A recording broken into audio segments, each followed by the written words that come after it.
Hello. Welcome to Pittsburgh. This is the massive Three Rivers Stadium, home of the world-famous baseball team, the Pittsburgh Pirates. But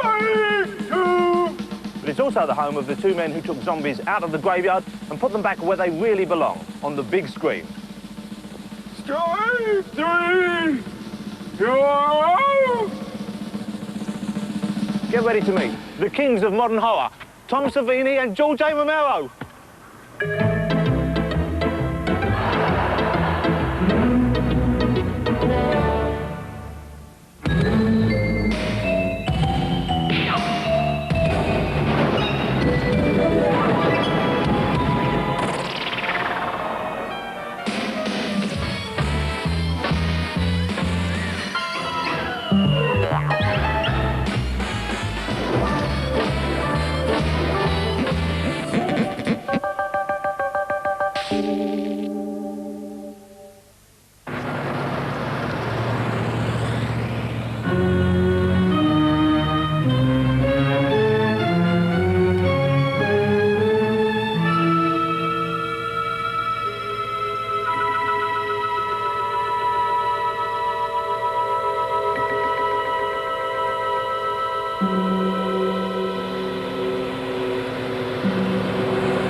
This is Evans City Cemetery, located about 30 miles outside of Pittsburgh. And it was here in 1968 that the opening scenes of a low-budget black and white horror film were shot. A movie that has since become a modern classic and has had an influence on every major horror film made since then. All the more remarkable then that the film was the first feature to be produced by a small local advertising group. The film was The Night of the Living Dead, and the director, cinematographer, editor and co-author was George A. Romero. Interrupt to bring this to you. This is the latest disclosure in a report from National Civil Defense Headquarters in Washington. It has been established that persons who have recently died have been returning to life and committing acts of murder. A widespread investigation of reports from funeral homes, morgues, and hospitals has concluded that the unburied dead are coming back to life and seeking human victims. It's hard for us here to believe what we're reporting to you, but it does seem to be a fact. Night of the Living Dead has all the ingredients of a corny B-movie, but it's now generally regarded as the most groundbreaking horror film ever. For the first time, the public were treated to graphically realistic scenes such as this.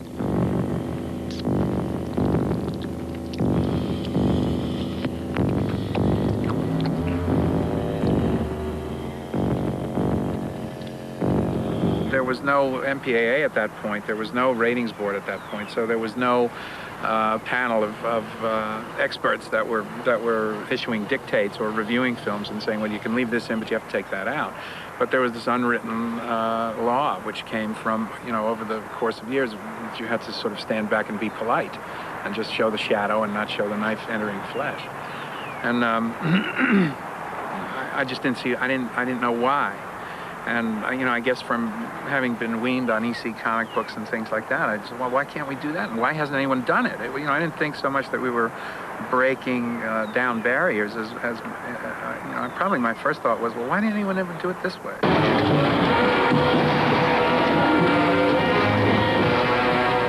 The film was financed and produced by Image 10, a small Pittsburgh company that George founded with several friends.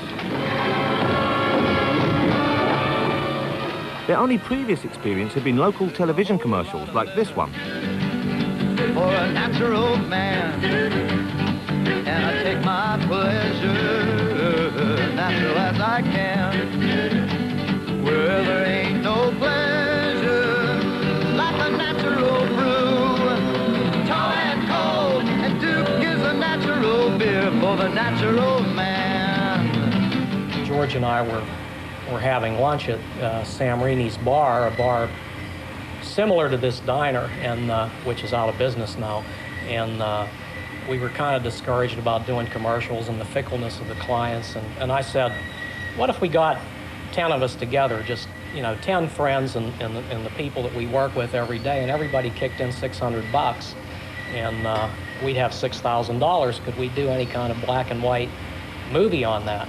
We should be able to do something, especially if we made a horror movie, we should be able to do something better than these creatures in rubber masks or giant spiders or whatever. So George got all excited and he said, we're gonna make a movie. Bam! He hit the tabletop and all the bottles and the ashtrays jumped and all the patrons stared at us, and that was it. We were gonna make a movie. We did. We put together $6,000 and got started.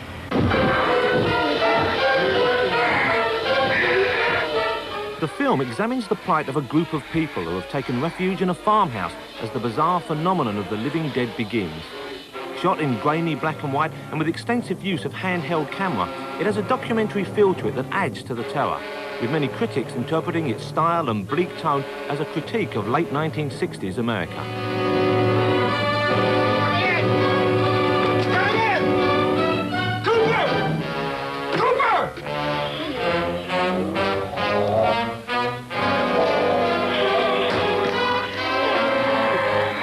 As far as the tone of the piece, I think it just came from the anger of the times.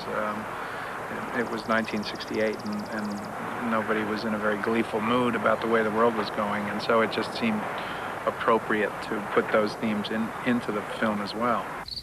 The most potent image in the film is Romero's realistic, slow-moving zombies.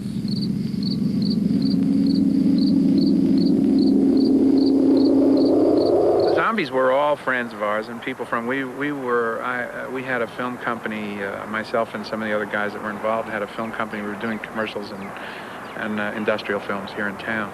And there were a lot of people from the ad game that all wanted to come out and be zombies, and a lot of them did. And they were all just friends of ours, and some people from around Evans City who just thought it was a goof and came out to get caked with makeup and lumber around.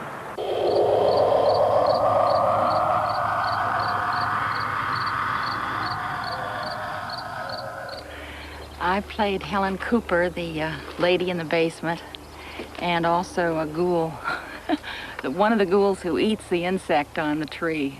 We were short of ghouls that day.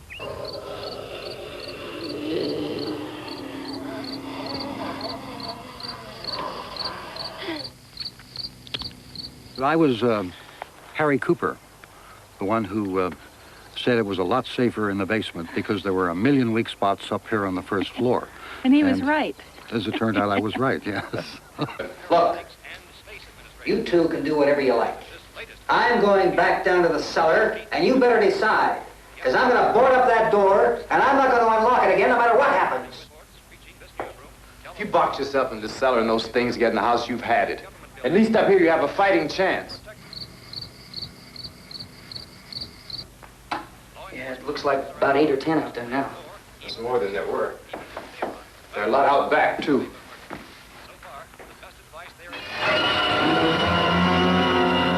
Night of the Living Dead premiered here in Pittsburgh on October the 2nd, 1968. And from day one, it was met with outrage and controversy. Perhaps the least flattering review appeared in Variety magazine, which described the film as an unrelieved orgy of sadism and amateurism of the first order. Despite, or perhaps even because of such reviews, the movie was a massive hit on the drive-in circuit, its audience growing steadily as its reputation for unmitigating horror spread by word of mouth. At the moment we tried to get distribution, everyone tried to convince us to take out a lot of material, change the ending and the usual, the expected things that from distributors, that the kind of complaints that you get from people that want to distribute a movie for the purposes of making money. But we stuck to it, and we finally got a distributor who ripped us off but showed the movie. So, I don't know whether to complain or to be thankful. I have never really... There's all this sort of myth and legend that's risen about how much we were ripped off, and God knows, I haven't been able to figure it out, but you know, there are several of us that have gotten careers out of it, and it's been a very lucky thing. So I never sort of look back and complain about the way we were treated, because the film got a pretty fair shake.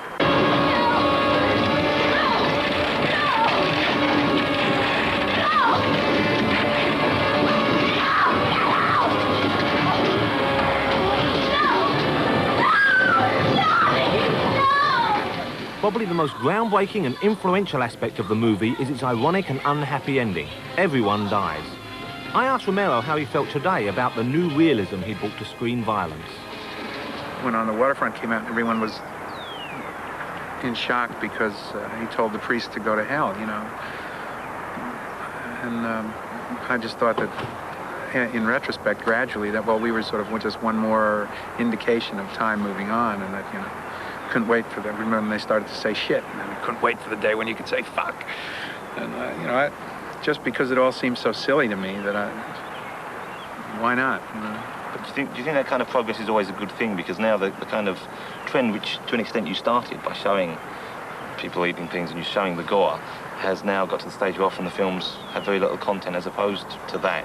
I don't think that's the reason, though. I mean, of course, I think that always happens. I mean, when a door first opens, you get this flood of people that misuse and abuse things.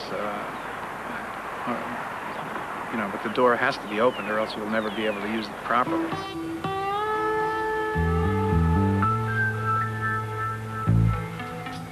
Romero followed Night of the Living Dead with 3 films. There's Always Vanilla, Jack's Wife and The Crazies, all of which were flops at the box office. So to help pay back the debt he now found himself in, Romero directed a series of sports documentaries for television while he developed the right project with which to return to the big screen, set, as always, in one of the suburbs of Pittsburgh. This is the small town of Braddock, Pennsylvania, where the once thriving steel mills that provided employment for most of the population are now shut down. It's almost as if the life has been sucked out of the local community, which made it an especially appropriate location for Romero's next foray into the world of low-budget horror. Martin, made in 1976, tells a story of a young man who might or might not be a vampire. Nosferatu.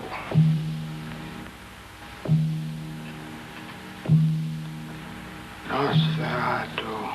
Reside ergo in nomine Patris et Filii et Spiritu et Sancti. Vampire. First, I will save your soul. Then, I will destroy you. Tony Buba, whose house this belongs to, and his family, his grandmother lives in this house, and we shot a great portion of Martin here in this house. And we were in the 3rd floor attic where Martin slept. And she was quite concerned that we had a fondness for one another. And she was quite concerned and wasn't at all too sure exactly what they were doing to me up there. And she had good reason to be worried, as Martin marked the first collaboration between Romero and the most sought-after special effects man in the business, fellow Pittsburghian Tom Savini. This guy started out as a normal person. He reaches up and through some mystical Egyptian curse, he melts down. We had smoke and bubbles coming out, and his eyes exploded, and he screams in pain. The real actor was below with his real hands doing all this when he fell apart, you know. This is what's left of him, and he has all this congealed blood, so he's a little sticky right now. Where do you keep these things? Do you have any of this stuff at home? Oh, these are all in my bedroom, yeah. My daughter plays with Lizzie. My daughter's about as tall as Lizzie, and she plays with her occasionally. What does your wife think about all this?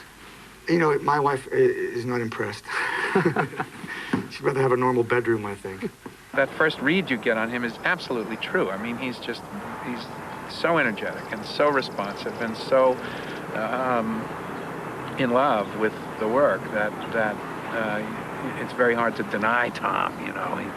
And we found that we could work together comfortably and really truly collaborate. And I haven't made a film without Tom on the set now since then, in one capacity or another. Martin was the first time I had to think of how to fool people into believing what they were actually seeing was happening. The stake in the neck, George said, well, look, we'll just go to a slaughterhouse and get a sheep or a lamb or something and do a close-up of a steak going in there. And I remember saying, no, no, no, we can do it so you actually see the guy's face and the steak going in his neck. He says, well, how? I says, I don't know. We'll figure it out. And that's what I mean. That was the first time I had to think of the illusion of special makeup effects. You weren't supposed to be there. You weren't supposed to be there. You weren't supposed to be there.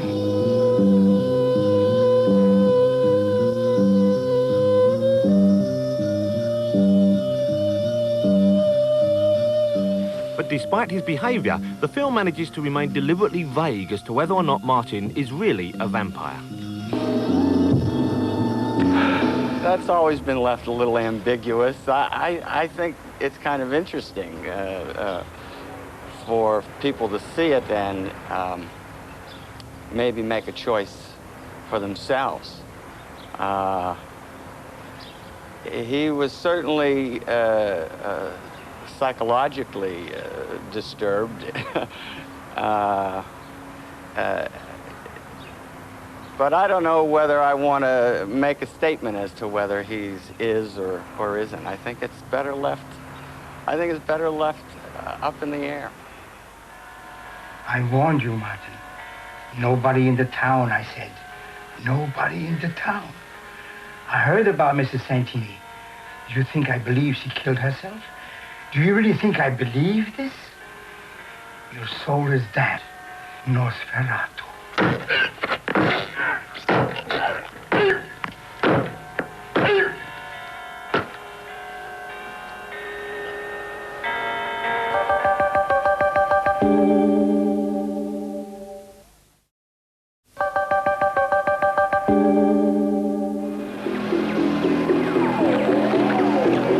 Guess the power's not off in this area. Could be nuclear. What are they doing? Why do they come here? Kind of instinct, memory, what they used to do. This was an important place in their lives.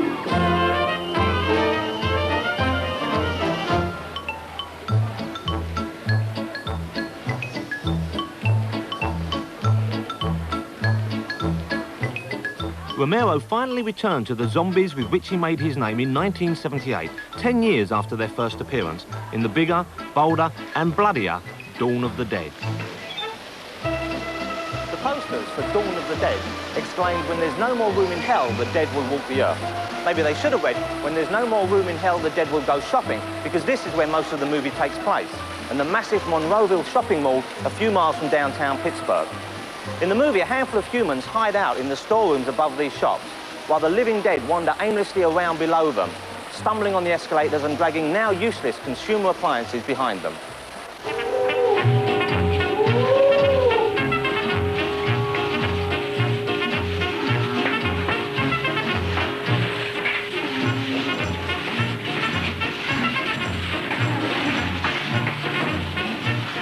Shooting in the mall was hell. I mean, we couldn't get in there until all the shops were closed, which not only closed, but cleaned up. And so that meant 10 or 11 at night. And then there was a tavern and a restaurant and a sort of a disco, a little disco that was open until, I think, 2 in the morning, the last play. And we couldn't shoot sound until after that. For some reason, some society of senior citizens would show up at the mall at like 6 o'clock in the morning for exercise. They would just walk around the mall. So there was this one corner where about 35 senior citizens were walking toward the corner, and about 300 hideous zombies, and they met. See, there were no fatalities, fortunately.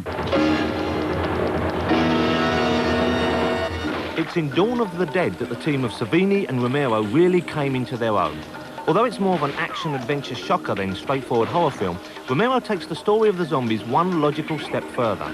As society slowly collapses, 4 of the few surviving humans seek refuge in this vast mall, constantly on guard against the hordes of living dead just waiting for a chance to eat them.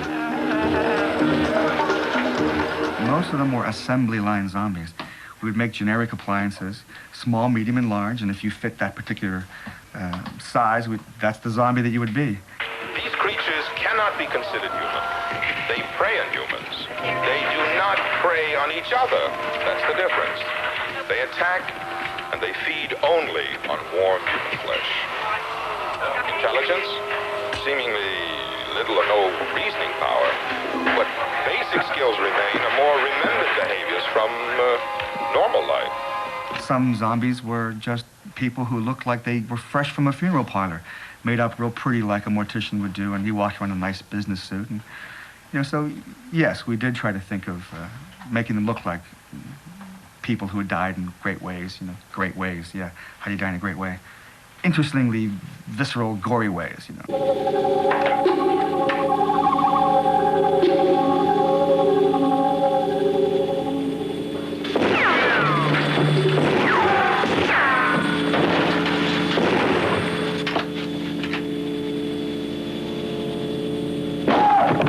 When I'm writing a script, I'll talk to Tom and I'll say, hey, have you dreamed up anything in the last few weeks that you really want to try? And I'll write it in. That kind of stuff, We just have this sort of giggly time dreaming stuff up together.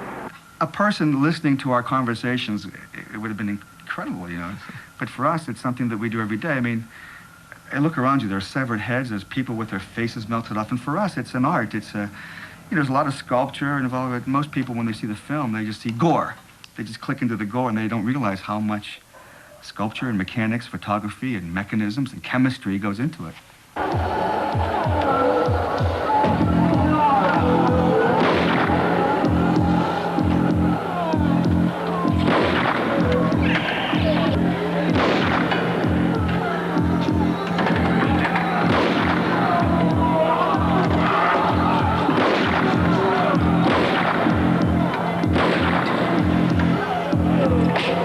People that like it just like it the way people like roller coaster rides. And if you like it and if you're a fan of it, you can't get enough of it. And you want to see it well executed. And Tom is one of those guys that is executing it well.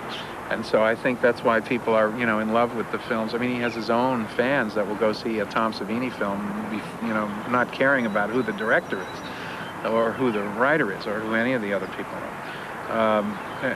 That's the group.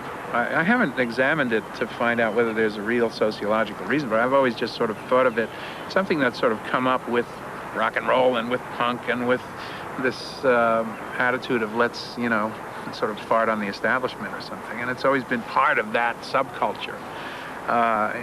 I guess I don't think of it quite as irreverently as some of those things. But to me, it's part of, it's grand guignol, there's always been a part of some people's minds, I think, that are sort of tuned into it,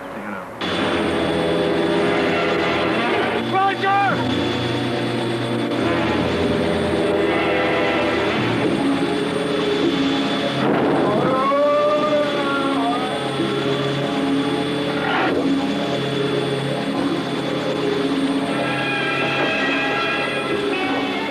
In the great British tradition of Jim will fix it, I've decided to exploit my position on this programme in order to fulfil a boyhood ambition. Tom Savini has graciously agreed to make me up as a zombie. Tom, where do we begin? Well, let's begin by slapping this little bit on your face here. Lovely. Got some adhesive in there. Now we'll just position it. You're all done. See you later. Okay, Tom, thanks a lot. Okay, now we'll just continue. Okay. I haven't worn one of these for weeks, Tom.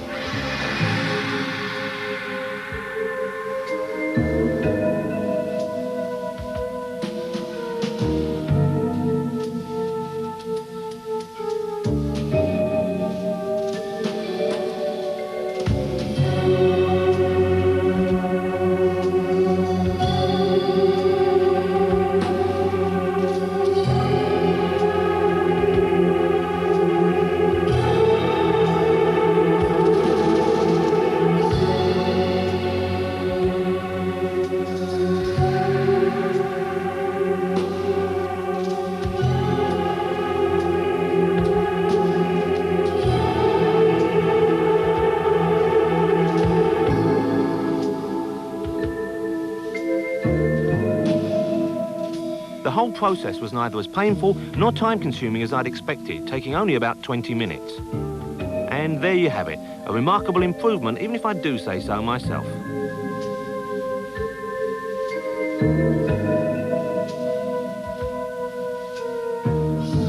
I know you served in Vietnam for a while. Mm-hmm. Did that have any effect on the work you do now? Has that any influence in any way? I get asked that question a lot. In fact, one magazine said that my whole is based on my experiences in Vietnam, and that's not true. I was interested in makeup, as you know, from the age of 12. I did see a lot of first-hand, anatomically correct gore, you know. And I think the most important part of that was if we have to create a dead body or create a situation, there's a certain feeling you get from seeing the real thing that can't be achieved. I mean, one guy can make a fake head or a fake body and position it somehow. But there's something about what I saw, the cadavers. For example, you ever see a movie where someone's about to die and they're talking, they got their last cigarette and someone's holding them up, and you know they're all screwed up, you know, and they're about to die. And then when they die, they turn their head and close their mouth and achieve this peaceful countenance, you know. You know, you relax, your jaw hangs slack, you might even drool, you know. That's from seeing the real stuff, you know, that's what makes it different. You know, there's a certain body positioning. I mean, someone might die with one eye open and a smile on their face, you know, and or someone might die in this frozen, scared position, you know. You don't just close your mouth and achieve this angelic appearance, you know. So I think having seen the real thing, if I'm creating a gory effect and it doesn't give me the same feeling that I felt when I saw the real stuff, I'm not satisfied.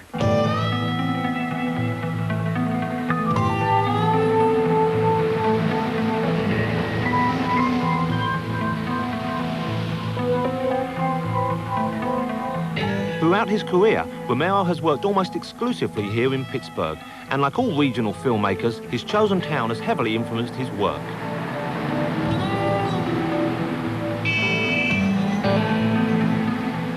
There's always been a sort of an ethic and a reality to the place. I mean, people don't lie about much here, you know.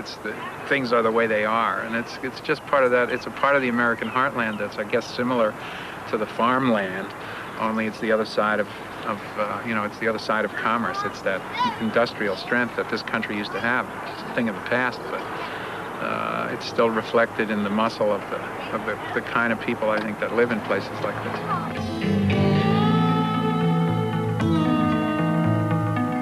The final film in the Dead trilogy was initially intended to be an epic. It was going to be the Gone with the Wind of zombie films. George wanted to take the story of the undead about as far as he possibly could. But to raise the money needed to make a film of that scope, he would have had to cut back on the gore and violence, something he wasn't prepared to do. Instead, he pared down the script and made a much smaller, more economical film. But even so, to my mind, The Day of the Dead is still the most gruesome, visceral and intense of all three films.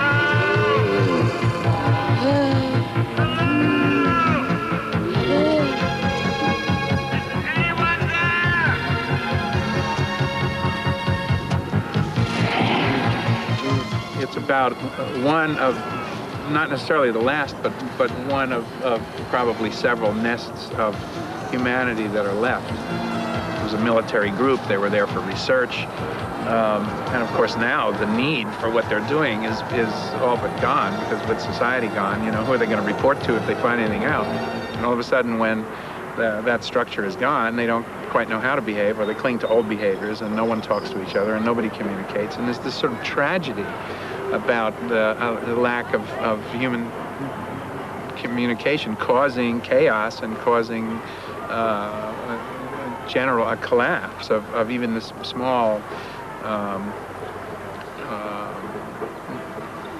little pie slice of society.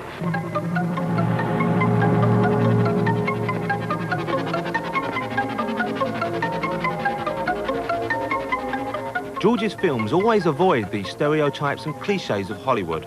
In Day of the Dead, by far the strongest character is a woman, played by Laurie Cardille.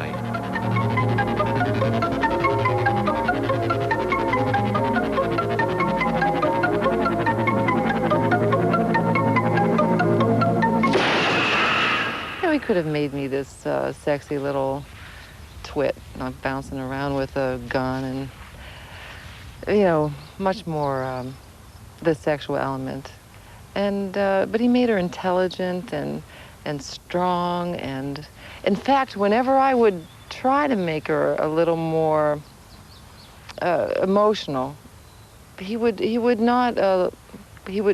just not allow me to do that. What happened to this one? It was too unruly. I couldn't handle it. I had to destroy it. We can still get information from it.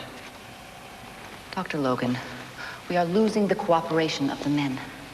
I'm not even sure they'll go up top when we run out of the specimens we already have.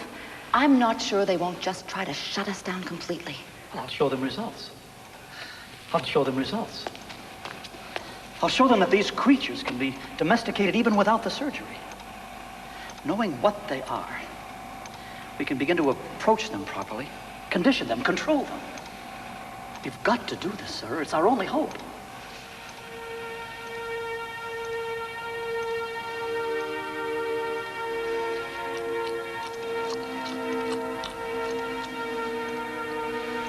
Yes, this is Major Cooper. Jesus God, Logan. Do you know what they'll do to you if they find out about this? Do you know what they'll do to all of us? They'll never find out. He can't be recognized. With a couple of exceptions, the zombies are more likable than most of the humans, most of the living humans in Day of the Dead. In Day of the Dead, yeah. There's not too many people in Day of the Dead that you can that you'd want to bring home. But well, I've always had a soft spot in my heart for the zombies. I mean, they really don't do anything intentionally wrong. In fact, the friendliest character in Day of the Dead is a zombie, the almost lovable Bub.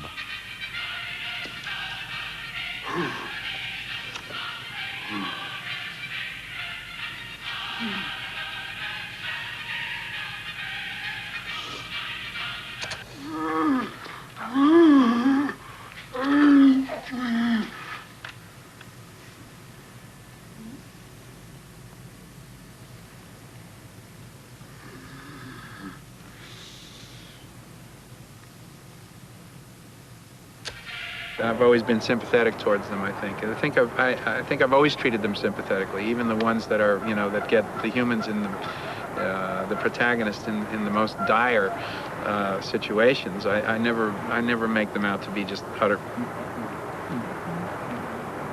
monsters. It's not only the last of the zombie films, but also the goriest, with Savini and Romero really pulling out all the stops.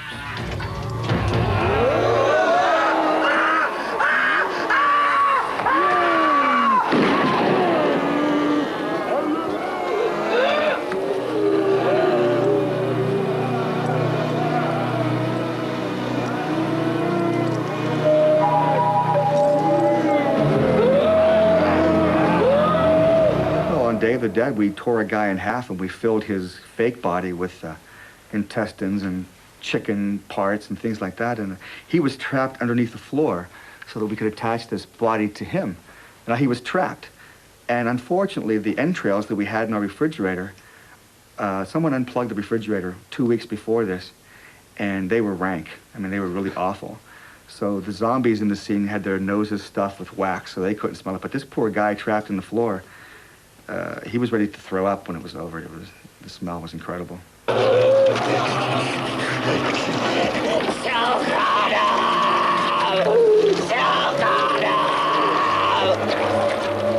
will this be the last George Romero zombie picture, or can zombie fans look forward to more after this one? I don't know. As I say, I have an idea now, which I'd really love to do. If I can work out the sort of legal way to do it, I'll probably do it. I'd love to do it. I'd love to, you know, I'd love to do another zombie picture. So you're not sick of zombies yet? No, I'm not. I'll never get sick of the zombies. I just get sick of producers.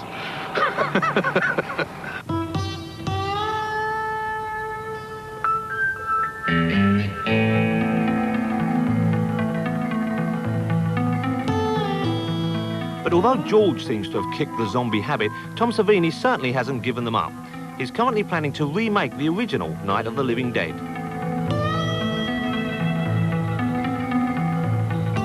The original film is over in about 50 minutes, and then it continues on. So the remake will be a remake and plus a little bit of a sequel, you know, to the original film. It'll be in color, of course. We have to invent a new way to portray the zombies. In Night of the Living Dead, it's the birth of the dead, birth of the zombies, so they're not quite as elaborate and far gone as, say, Day of the Dead. So, I mean, there's a whole lot of things we have to work out for that film, but I think it'll be a ballsy, exciting remake.